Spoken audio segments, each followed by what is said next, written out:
Hi guys! Welcome dito sa The Sun Tarot. Ang reading nito ay for collective for anyone who can resonate sa reading nito. This is a general reading for collective. Your energy at this time. Dito na muna ako sa kwarto nag-reading guys kasi maingay yung sound sa labas ng ibang bahay. Five of Swords, Temperance, more clarification, para bang magiging tahimik o tahimik na yung buhay mo. Mag-umpisa ng tahimik yung buhay mo. Nawala ng mga maghahangad o gustuhin na magkaroon ng conflict or argument sa inyo. Pwedeng sa inyo ng person mo din yan. What's with the Five of Swords in reverse here? Na magiging stable na yung buhay mo. Nawala ng mga harang-harang sa mga plans mo, sa goals mo, nawala ng mga magsa-challenge din pati. Kasi mukhang may nagsa-challenge. Hindi, wala ng mga magiging argument, mga ganun ba? Argument, yes, wala na magiging argument gaano siguro sa buhay mo. Para bang magkakaroon na ng peace, harmony, balance, no, with the temperance, and healed and peaceful yung buhay mo, and stable and secured ka na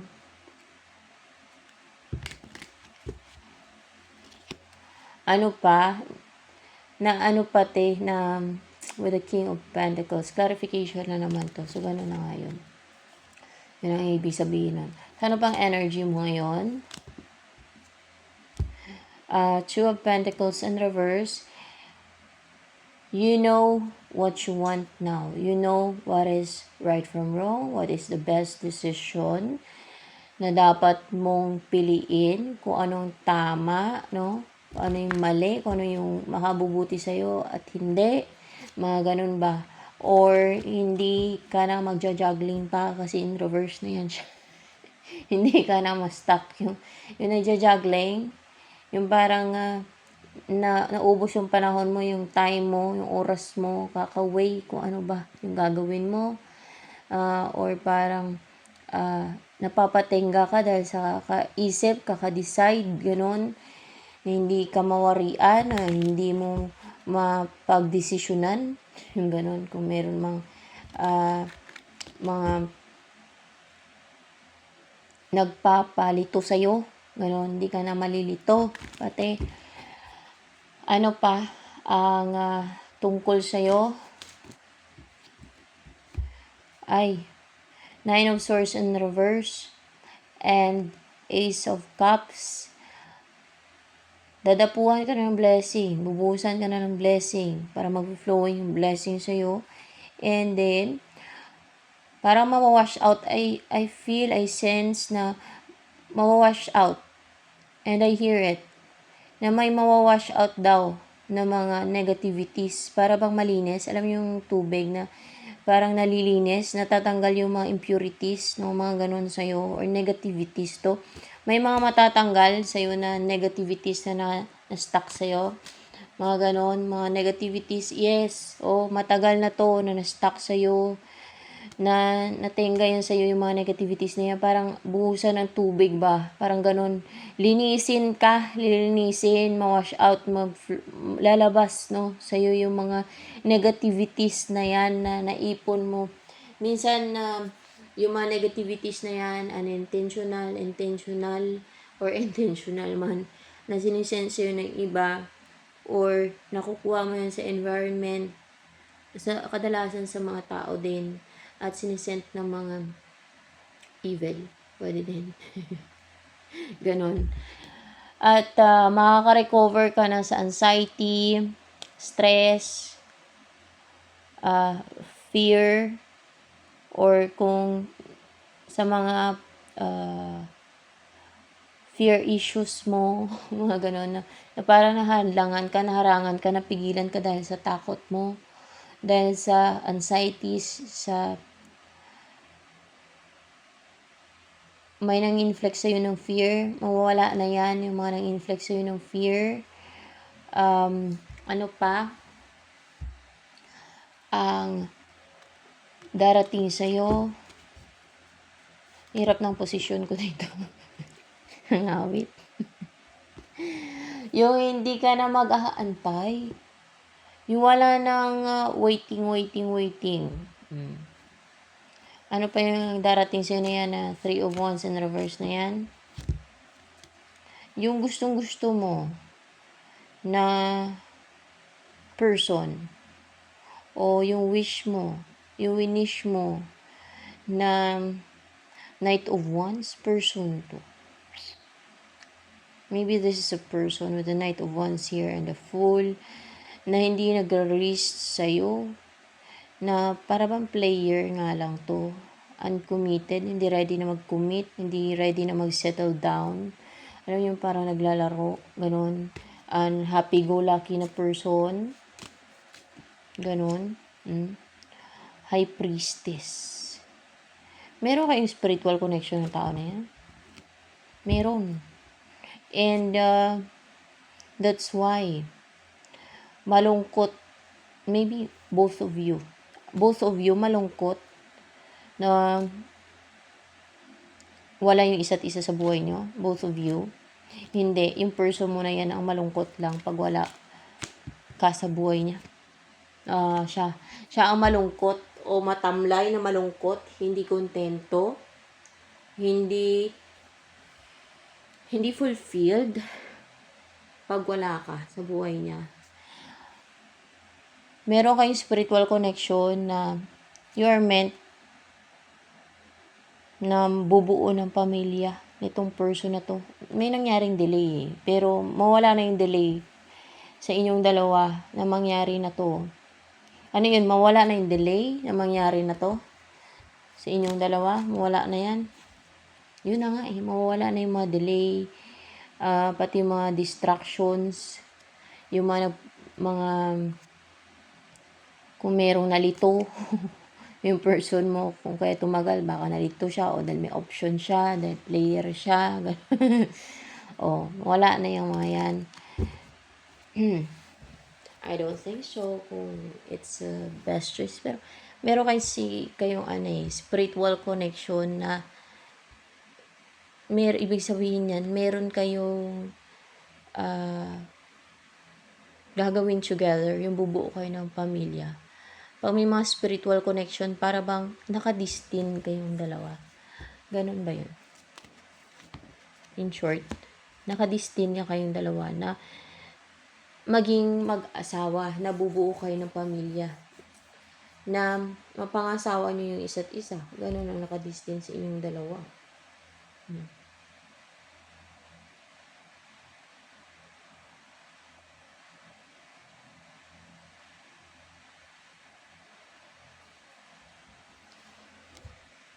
Na malalagpasan din tong mga parang hadlang, harang, yung mga delays, yung mga blockage na to. Ayun pati yung mga challenges. Lalo na't mukhang immature pa tong person mo. Yun ang pangit niya kasi immature siya. Maliban na kung bigla siya maging mature. Bigla siya maging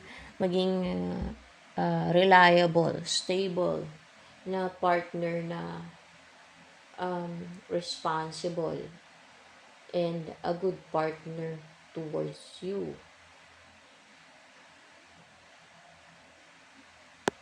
Ano yung wish mong mag-grant? Upright ba yung 2 of Wands? Upright siya. Ay, clarified by Wheel of Fortune. 2 of Wands. Ay, napupuntahan ka niyan. Na may, or else ay makakapunta ka na ng ibang lugar. Na ano to? Pwedeng siyang pupunta sa'yo o ikaw yung pupunta sa ibang lugar. Ano to? Yung pupunta ka sa ibang lugar na lilipat ka. Mga ganon. Hindi. Yung babalik siya sa yung pupuntahan ka ng person mo. Yung pupunta ka ng person mo na yan. Siyang pupunta sa iyo.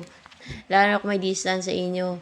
Na mangyari na tong ma-unite na kayo, lalo na kung aware ka na nakadistin kayong dalawa. Ayan. See? O, na mag-offer na siya ng something stable, real, something real, no? Na seryoso to kasi Pentacle, gusto niyo yung may growth eh. Yung mag-umpisa kayo from the beginning, no? Parang gano'n. And then, yung mag-umpisa siya na mag-reach out sa'yo, and then, mag-grow yung relationship ninyo. Hanggang sa bumubuo na kayo ng pamilya. Gano'n. Yun ang matutupad na wish mo. So, ano pa? Ang feelings ng person na to sa'yo. Saan ba energy nito? Inimbody niya energy ng person mo na yan. Inimbody ng energy ng person mo na mapapangasawa mo daw na nakadistin sa'yo. Ano yan? Inimbody niya energy. Eight of Pentacles in reverse. Ito pala yun. Ito yun. Hindi kasi siya ma-effort, guys. Para bang, yung kukontakin ka niya, tapos iba na naman kontakin niya kasi merong Knight of Wands dyan. Ganun siya. Para bang player na parang namamangka sa dalawang ilog, ganun. Kaya parang toxic siya, nakarelasyon pagka ganyan. Hindi siya nag-e-effort, hindi siya yung kunwari karelasyon ka niya, hindi siya nakatutok sa'yo. Distracted siya ng ibang options niya. Ganun siya. Hindi siya yung tuloy-tuloy yung effort sa'yo. Baka kinabukasan wala na, no? Sunod na araw, wala din. Walang contact, walang ano. O kaya ay kinukontak ka niya, may kinukontak din siyang iba. Hindi yung tuloy-tuloy yung effort niya sa'yo. Parang masyado siyang distracted. Maybe ng iba niyang kakonect. Ganun, parang hati yung kanyang na or kahit sino siguro yung karelasyon niyan, hindi siya gano'n. Hindi siya ma-effort talaga na ikaw yung tututukan niya. Hindi. Ano yung ganyan yung kanyang energy. O hindi nag-effort yun sa'yo ngayon. Kasi maaaring busy dun sa kaka-effort sa iba. So, may ganyan kasi mga tao.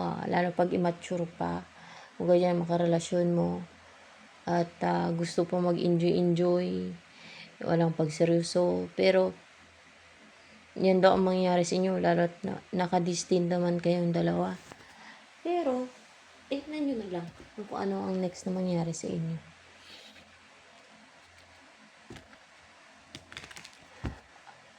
Ano ang feeling sa'yo ng person mo na yan na nakadistin sa'yo? Seven of Pentacles. At syaga naman siya eh. Hindi naman siya nag-give up. Nag-aantay siya ng willing siya mag-antay kung kailan yung tamang panahon na na yung divine timing na yung ganon. Hindi, kung kailan yung tamang panahon para magkaroon ng growth sa inyo, kung kailan hindi na toxic yung relationship nyo, yung maging relationship nyo. Yes, siya tong toxic, guys, kasi may Knight of Wands sa kanyang energy. Siguro inantay niya kung kailan hindi na siya toxic o maging toxic na yung seryoso na siya sa offer niya sa'yo at hindi na siya toxic, na matured na siya kahit papano na magko-commit na talaga siya sa'yo. Yun yung inaantay niya, yung ready na siya mag-commit sa'yo. Tama. Yun yung inaantay niya. Yung ready na siya mag-commit sa'yo. So, yan. Kasi, naging player nga yan eh. Parang ayaw mag-commit pa eh. Siguro ayaw pa mag-asawa noon. Ayaw pang magseryoso. Ang gusto laro-laro pa lang. Ganun.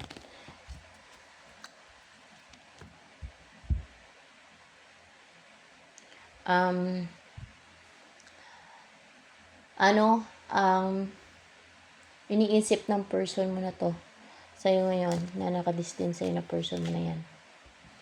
Iniisip niya. Ang napaka-curious dyan. Interesado siya na may gagawin na. Nasubukan eh. Yun nasa picture. May gusto siyang subukan. Gusto niya subukan na anong gusto niya subukan. May gusto siyang subukan. The moon. What's with the moon here? Ayaw makipag-unite sa'yo. Okay, kung nakita niyo to, itong dalawang lubo ba yan? Kasi parang maano sila, no? Parang hindi naman aso yung lubo. Diba yung wolf ay maano yan? Muungol talaga yan. Muungol yan, yung wolf. Ayan, na alam nyo, ma-unite na kayo. Yung maging isa na kayo. Yung magkaroon na ng balance sa inyo. At yun yung reconciliation. Na alam nyo, attach kayo sa isa't isa kasi may wolf dito na yung emotional kayong ma-unite. Alam nyo yung attach, there's emotion talaga na mag-iyakan kayo pag na-unite na kayo. Yung mag-iyakan talaga. Kasi may umuungol na wolf. Oo. Yung mag-iyakan kayo pag na-unite kayo. Bakit anong tingin niya iiyak siya pag na-unite na kayo? Iiyak siya. Hindi naman. Anong tingin niya ikaw yung iiyak pagka na-unite kayo? Yun ang tingin niya na ikaw yung iiyak pag na-unite na kayo. Tapos, pag umiyak ka, mapaiyak din siya. Ganon. Ganon yun. Oo. Lalo ko iyakin ka. Pero kung naging cold ka na sa kanya, tingin ko hindi ka na maiiyak. Ano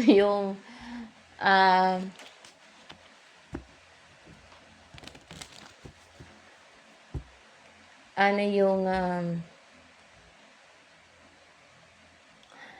nais sabihin sa'yo ng person mo na yan sa'yo?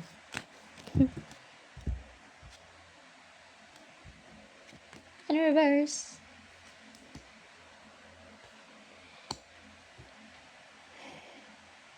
Siya ba to? Yung the star in reverse dyan? Siya. Hindi daw siya positive and inspired na parang hindi siya ganun ka-positive or hopeful na magkikita kayong dalawa. Kasi anong tingin niya para bang malabo na. Para malabo. Yeah, para malabo daw. Para malabo. Ganun ang sinasabi niya dito. Pero ano ang sinasabi niya pa? Gusto kanyang mapangasawa. Gusto niyang mabigyan ka ng stable at secured na buhay, komportableng buhay. Kasi merong Queen of Pentacles, yes. Gusto niya yun ibigay sa yung komportable, stable, at secured na buhay. Or pwede din na with a star dito. May isa pa dito eh. Ano ba yung star dito in reverse? Na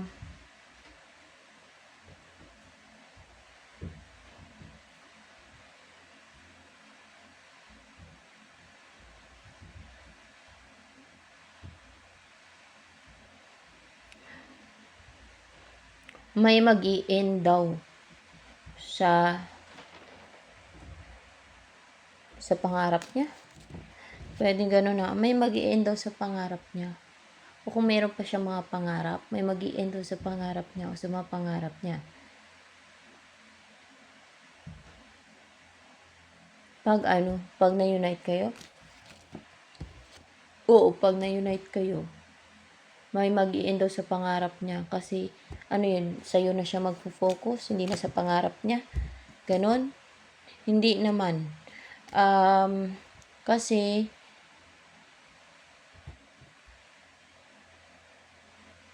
ano kaya bakit may mag-i-end sa pangarap niya? Kasi, pwede naman yung continue yung pangarap niya kahit kayo, Kasi, may mga against. Pwede may mga against, Dahil may mga against. Dahil may kukontra o may mga against. Or,